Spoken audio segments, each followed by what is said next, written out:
Hello everyone, welcome to CLAT prep. आज है 25 of the जुलाई 2025। जैसा कि आप सभी को पता है, हम डेली न्यूज एनालिसिस करते हैं, फैक्चुअल एनालिसिस करते हैं और उसके साथ साथ 20 क्वेश्चंस की प्रैक्टिस भी करते हैं।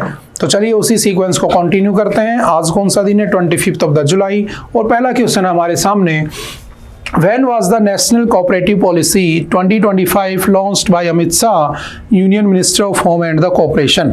तो कब इसको लॉन्च किया गया था? तो कल ही के दिन यानी कि 24 ऑफ द जुलाई 2025 को जो आपके अमित शाह जी उन्होंने नेशनल कोऑपरेटिव पॉलिसी को लॉन्च किया था। कोऑपरेशन क्या होता है? जो आपकी कोऑपरेटिव सोसाइटीज होती हैं, ध्यान रखना, कोऑपरेटिव जो सोसाइटीज होती हैं, ठीक है, कौन से आर्टिकल के अंदर इनको प्रोटेक्टेड किया जाता है? तो सिंपल याद रखना, आर्टिकल 43 के बी में इनके बारे में लिखा हुआ है। 43 किसकी बात करता है? लिविंग वेज की बात करता है कि स्टेट की जिम्मेदारी है, डीपीएसपी का पार्ट है, directive principle of state policy का।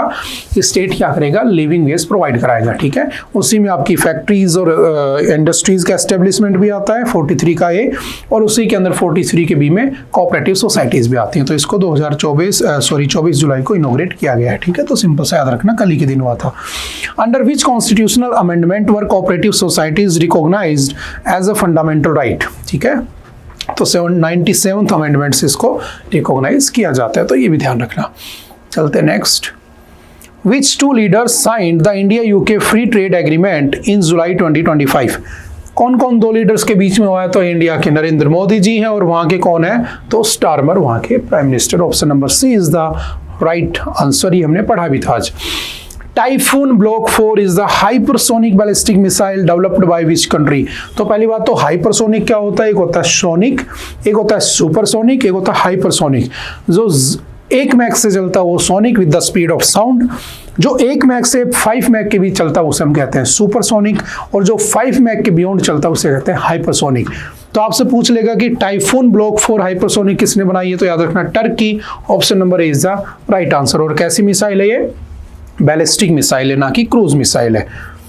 Which city is the host of IUCN world conservation Congress 2025? तो जो आपका वर्ल्ड कंजर्वेशन कांग्रेस 2025 की समिट है IUCN की, वो कहाँ होने वाली है? तो याद रखना option number B, that is Abu Dhabi is the right answer. Simple one liner में याद रखना, एनवायरमेंट से रिलेट कर रही है। In 2025, India and the UK are negotiating which major trade agreement aimed at enhancing the bilateral trade and investment? तो किसकी बात हो रही है? तो फ्री ट्रेड एग्रीमेंट की बात हो रही है। Option number B is the right answer, ठीक है। कॉम्प्रिहेंसिव इकोनॉमिक पार्टनरशिप एग्रीमेंट की बात नहीं हो रही है, ना ही बाइलेटरल इन्वेस्टमेंट की बात हो रही है, बात हो रही है फ्री ट्रेड एग्रीमेंट की, जो हम पढ़ चुके हैं। Which words were added to the preamble of the Indian Constitution by the 42nd Constitutional Amendment 1976? तो इसे मिनी कॉन्स्टिट्यूशन भी कहते हैं। और इससे कौन कौन से वर्ड जोड़े गए थे? तो 3 वर्ड थे, सोशलिस्ट, सेक्युलर एंड इंटीग्रिटी। और इनको कह दिया कि अब हम चेंज नहीं करने वाले हैं। तो ये भी न्यूज में आ गया, हमारे यूनियन लॉ मिनिस्टर ने ऐसी बात कही होती है। तो ये भी हमने एडिटोरियल में डिस्कस किया होता है। The preamble of the Indian Constitution is based on which historical resolution moved by the Jawaharlal Nehru? तो पंडित जवाहरलाल नेहरू ने, याद रखना, 13th of the December 1946 को क्या लेकर आए थे? वो objective resolution. And that objective resolution कब एक्सेप्ट होता है? 22nd of the January 1947 को, और आगे चल के क्या बन जाता है? प्रीएम्बल बन जाता है, we the people of India, ठीक है। ये बात भी ध्यान रखना। चलते next. When was the objective resolution moved and adopted in the Constituent Assembly? तो कब वो आया था, कब उसे एक्सेप्ट किया गया था? तो याद रखना, 13th of the December 1946, और अडोप्ट हुआ था 22 जनवरी 1947। Option number B is the right answer. Which of the following correctly reflects the ideal enshrined in the objective resolution? तो कौन कौन से हैं? तो the people of India shall be guaranteed justice, liberty, equality and fraternity। हमने पढ़ा भी था कि 5 उसमें नेचर है हमारे, सोवरेन, सोशल, सेक्युलर, ठीक है, आपका रिपब्लिक और डेमोक्रेटिक। 3 उसके अंदर आपके जस्टिस हैं, ठीक है, social justice, political justice and economical justice. 5 उसमें लिबर्टीज हैं, थॉट एंड एक्सप्रेशन, ठीक है, फेथ, बिलीफ एंड वर्शिप। और 2 उसमें है इक्वलिटीज और फ्रेटर्निटी, भाईचारे की भी बात करता है। तो option number C is the right answer. The Bhopal gas tragedy occur due to the leakage of which toxic gas? तो कौन सी गैस थी? तो याद रखना, मिथाइल आइसोसाइनेट MIC। कंपनी कौन सी थी? तो कंपनी का नाम था यूनियन कार्बाइड, ठीक है, ये भी याद रखना, इंडिया लिमिटेड, ठीक है। उस कंपनी में ये गैस लीक हो गई थी 1984 में। What does HFSS food refer to the nutrition in the and the health policy? ये हमने पढ़ा था कि जो हमारा फ्री ट्रेड एग्रीमेंट हुआ है उसमें हमने यूके को ये अलाउ कर दिया कि उसके जो प्रोडक्ट है वो यहाँ पर आ सकते हैं। तो वहाँ से क्या आएगा? हाई फैट, शुगर और सोल्ट के जो प्रोडक्ट है वो यहाँ पर पहुँच जाएंगे, जो हमारे लिए अच्छा नहीं है। ये हमने एडिटोरियल में डिस्कस भी किया था। तो option number B is the option number C is the right answer. Foods that are high in fat, sugar and salt, उन्हें HFSS फूड कहा जाता है। What was the name of the landmark case filed by the government of India as the sole representative of the Bhopal gas victims? तो Bhopal gas victims को कौन represent कर रहा था? इंडियन गवर्नमेंट रिप्रेजेंट कर रही थी। और जब केस चल रहा था तो केस का नाम था Union of India versus Union Carbide Corporation, ठीक है। तो option number C is the right answer, ये भी ध्यान रखना। और उनको कंपनसेशन भी दिया गया था, ऑलमोस्ट 470 मिलियन डॉलर का कंपनसेशन भी दिया जाता है।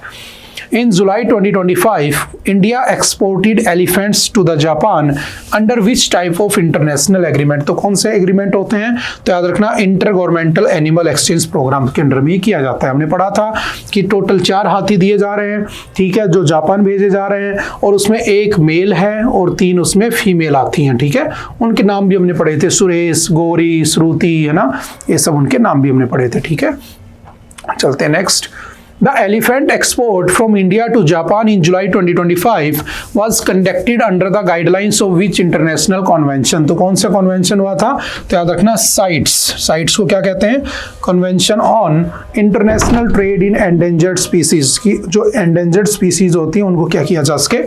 एक्सचेंज किया जा सके, ठीक है। जैसे हमने हाथी भेजे वहां पे 4, तो बदले में हमें जैगुआर भी मिल रहे हैं, प्यूमा भी दे रहा है वो, ठीक है, चिंपांजी हम वहां से लेकर आ रहे हैं, ठीक है, तो वो सब भी हम एक्सचेंज कर रहे हैं।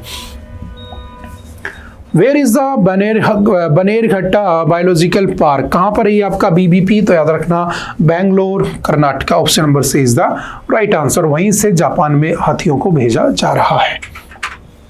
What causes coral bleaching in the marine ecosystem? क्या कोरल ब्लीचिंग को किसकी वजह से होता है? तो सिंपल याद रखना, rise in the temperature leading to the expulsion of the symbiotic algae. तो वहाँ पर क्या होता है, जो आपको जब हीट ज़्यादा पड़ती है तो जो आपका कोरल होता है उस कोरल के ऊपर जो जूनेथेलिया होती है ना, जो उसकी लेयर होती है जो फोटोसिंथेसिस में हेल्प करती है, वो क्या हो जाती है? डिग्रेड हो जाती है, खत्म हो जाती है, ठीक है। और जो खत्म हो जाती है तो बेचारा गायब हो जाता है, मर जाता है, ठीक है। तो सिंपल याद रखना, बी, टेम्परेचर की वजह से खत्म हो रहा है। Which type of algae lives in the symbiotic association with the corals and gives them their color? तो क्या है उसमें? Zoonothelia. Option number C is the right answer. The Great Barrier Reef, which has experienced severe coral bleaching, is located in the which country? कहाँ पर बना हुआ है? तो याद रखना, ऑप्शन नंबर बी, ऑस्ट्रेलिया में पाए जाते हैं coral reefs. The Great Barrier Reef इसे कहा जाता है, ठीक है। नेक्स्ट है, where is the headquarter of the Insurance Regulatory and Development Authority? जो आपका IRDAI है, ठीक है, इसका हेडक्वार्टर कहाँ पे है? तो याद रखना, Hyderabad. Option number C is the right answer.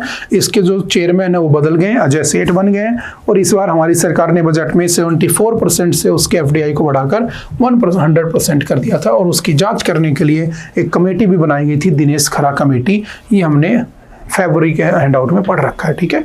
Feb के हैंडआउट में चलते हैं नेक्स्ट। ओके, आई थिंक आज के लिए इतना ही था। आई होप कि आपको बातें समझ में आई होंगी।